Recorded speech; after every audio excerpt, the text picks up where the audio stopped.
11월 25일 수요일, 말씀으로 여는 행복한 하루. 우리에게 허락되어진 하나님의 말씀은 다니엘서 4장 28절로 37절입니다. 함께 하나님의 말씀을 읽을 때 우리의 눈과 귀가 열려 하나님의 살아있는 말씀이 오늘 하루를 살아가는 우리의 삶에 새로운 생명을 불어넣어 주시길 소망합니다. 먼저 저희가 28절부터 32절을 읽도록 하겠습니다. 이 모든 일이 다 나 느부갓네살 왕에게 임하였느니라. 12달이 지난 후에 내가 바벨론 왕궁 지붕에서 거닐새 나 왕이 말하여 이르되 이 큰 바벨론은 내가 능력과 권세로 건설하여 나의 도성으로 삼고 이것으로 내 위엄의 영광을 나타낸 것이 아니냐 하였더니 이 말이 아직도 나 왕의 입에 있을 때에 하늘에서 소리가 내려 이르되 느부갓네살 왕아 내게 말하노니 나라의 왕위가 내게서 떠났느니라. 내가 사람에게서 쫓겨나서 들 짐승과 함께 살면서 소처럼 풀을 먹을 것이요 이와 같이 7대를 지내서 지극히 높으신 이가 사람의 나라를 다스리시며 자기의 뜻대로 그것을 누구에게든지 주시는 줄을 알기까지 이르리라 하더라. 아마도 우리 모두는 살아가면서 한 번쯤 다른 사람들 앞에서 잘난 척을 하다가 오히려 된통 부끄러움을 당한 적이 있었을 것입니다. 아주 어린 나이에 동네 친구들과 서로 비교하거나 다른 이들보다 내가 더 낫다는 것을 보여주기 위하여 노력하다가 나보다 더 나은 사람이 나와 창피했던 적이 있었을 것입니다. 그런 경험을 겪고 나면 그냥 수치스러움을 느끼는 데서 끝날 수도 있지만 나의 마음과 행동을 다시 점검하고 정리하는 시간을 가질 때도 있습니다. 여기서 우리가 배울 수 있는 것은 무엇일까요? 우리 모두는 완전하지 못하며 완벽한 존재가 아니라는 것입니다. 그리스도인으로서 우리 모두는 이 사실, 이 팩트를 경험하고 깨달은 사람들입니다. 우리의 인생에 예수 그리스도께서 찾아오심으로 우리를 새롭게 하셨습니다.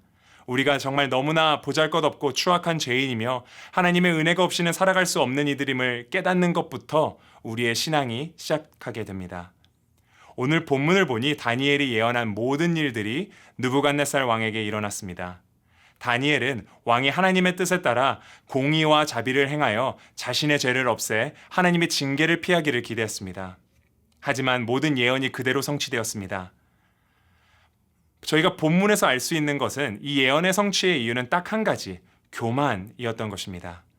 느부갓네살 왕이 공의를 행하지 않았거나 가난한 자에게 자비롭지 않았기 때문이 아니라 교만으로 인하여 그 모든 일을 받아야 했는데 여기서 우리는 교만은 단지 하나님을 향한 나의 태도뿐만 아니라 왕으로서 마땅히 행해야 할 나의 삶의 모든 영역과 부분까지도 영향을 준다는 것을 알 수 있습니다. 30절의 말씀을 보면 1인칭 시점으로 느부갓네살 왕이 이 큰 바벨론은 내가 능력과 권세로 건설하여 라고 말하는데 그것은 이 원어의 문법으로 보게 되면 내가에 강조하고 있는 것입니다. 내가 다 했다. 내가 이루었다. 느부갓네살 왕은 자신이 지은 바벨론을 보며 모든 업적을 자신 스스로에게 돌리며 자신의 위대함을 강조했습니다. 29절에 12달이 지난 후에 라고 표현된 것은 느부갓네살 왕이 충분히 회개하고 돌이킬 수 있는 시간을 하나님께서 주셨음을 강조하고 있는 것입니다. 하지만 자신의 죄를 회개하여 운명을 바꾸고 싶어 하지 않았던 것이죠. 회개하지 않았습니다. 꿈 해석을 들었을 때 분명 느부갓네살 왕은 두려움과 긴장감 그리고 자신의 새로운 다짐을 새겼을 것입니다. 하지만 그 모든 것들은 한순간에 사라지고 그의 안에 다시 교만과 자만심이 넘쳐나게 되었습니다. 그리고 이 세상에 남부러울 것 없이 강력한 힘을 자랑하던 느부갓네살 왕은 예고되었던 대로 정말 미치광이가 되어버립니다. 보통 성경에서 지붕을 거닌다라는 표현을 쓰일 때는 교만을 나타내기 위해 사용되는 것 같습니다. 이스라엘의 다윗 왕도 자신의 권력에 심취해 있을 때 지붕에서 거닐다 목욕을 하던 우리아의 아내 밧세바를 보게 되지 않습니까?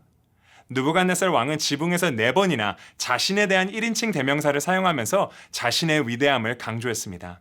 자신의 왕궁 지붕을 거닐며 자신의 업적에 도취되어 모든 영광을 스스로에게 돌리는 교만의 끝을 달리고 있었습니다. 느부갓네살 왕의 교만한 말이 끝나기도 전에 하늘에서 소리가 들려옵니다. 그가 왕위에서 쫓겨날 것이며 사람들에게서 쫓겨나 들짐승과 함께 사는 비참한 상황이 벌어진다는 선언이었습니다. 그리고 그것은 말씀 그대로 이루어져 느부갓네살 왕은 왕위에서 쫓겨나게 되며 먹을 것이 없어서 소처럼 풀을 뜯게 되고 편히 잘 곳이 없어 몸이 하늘이슬에 젖게 되었으며 머리털과 손톱은 깎을 수 없이 되었습니다. 하나님께서는 교만한 자를 결코 내버려 두지 않으시며 그가 자랑하고 내세웠던 모든 것들을 모두 빼앗으시고 그 사람을 바닥에 떨어뜨리신다는 것을 볼 수 있는 본문입니다. 그렇다면 이 시간 우리가 생각해 보기 원합니다. 우리는 무엇을 자랑하고 있습니까? 우리는 우리 삶 가운데 무엇을 내세우며 살고 있습니까? 우리 모두는 이 세상에서 내가 가장 중요하고 내가 어떻게 느끼는지와 내가 무엇을 좋아하고 원하는지가 참 중요하게 살고 있습니다. 세상의 중심에 내가 있어서 정말 삶의 모든 부분이 나에게 집중되어 있습니다. 하지만 갈라디아서 6장 16절에 사도 바울은 우리는 오직 그리스도의 십자가만을 자랑하며 살아갈 것을 권면합니다.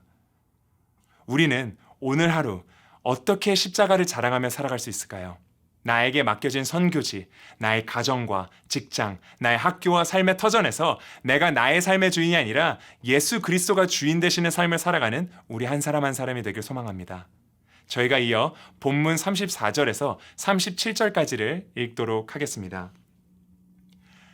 그 기한이 차매 나 느부갓네살이 하늘을 우러러 보았더니 내 총명이 다시 내게로 돌아온지라.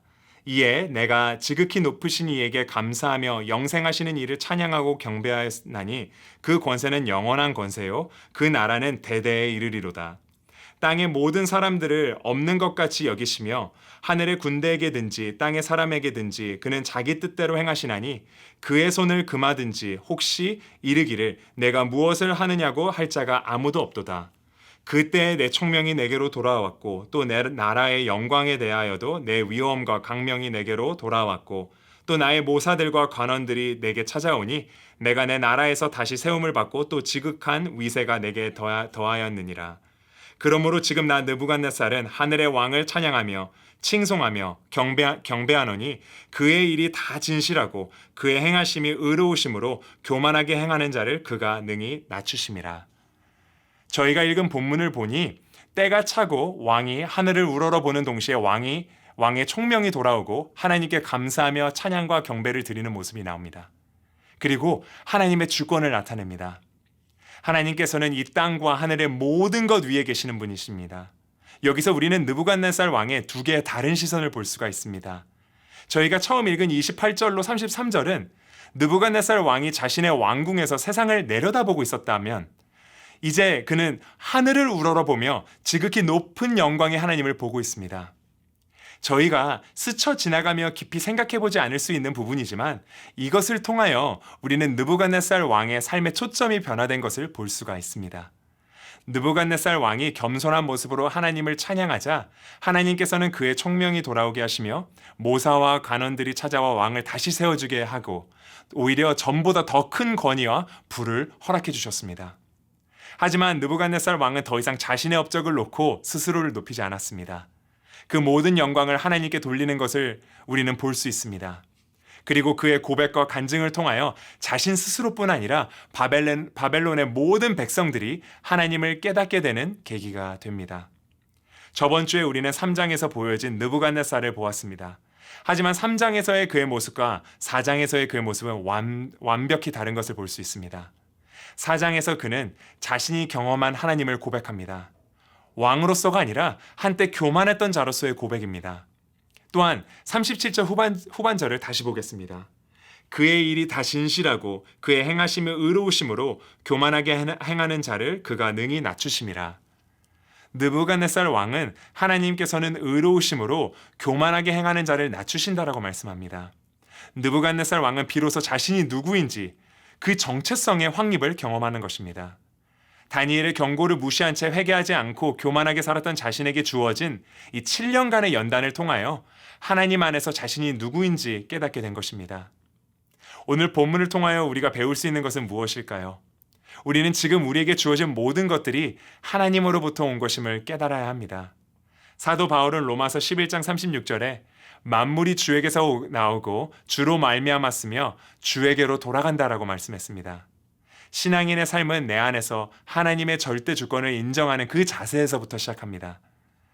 우리는 거룩한 성도로 부름을 받아 하나님의 말씀 가운데 주님을 우리 삶의 주인으로 인정하고 겸손한 삶을 살아야 합니다. 하나님께서는 겸손히 하나님의 주권을 인정하는 자의 삶을 형통케 하시기 때문입니다. 함께 기도하시겠습니다. 사랑해 주님 감사합니다.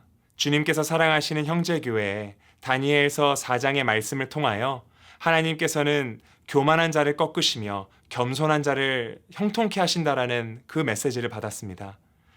주님, 저희가 삶을 살면서 저희 스스로가 이 삶의 또 이 세상의 주인이 되어 나만 잘 되면 된다라는 생각을 하고 또 내 교만에 갇혀 살았음을 고백합니다.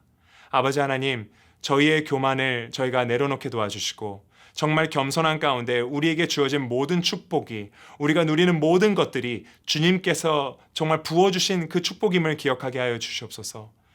주님, 저희가 정말 이 세상의 것들을 주님의 것으로 인정하며 나의 삶의 주인을, 내 인생의 주인을 주님으로 올려드릴 때에 저의 삶이 형통할 수 있음을 믿습니다. 주님, 세상을 따르는 삶이 아니라 예수 그리스도를 따르는 삶을 살도록 주님 인도하여 주시옵소서. 감사드리며 예수 그리스도의 이름으로 기도했습니다. 아멘.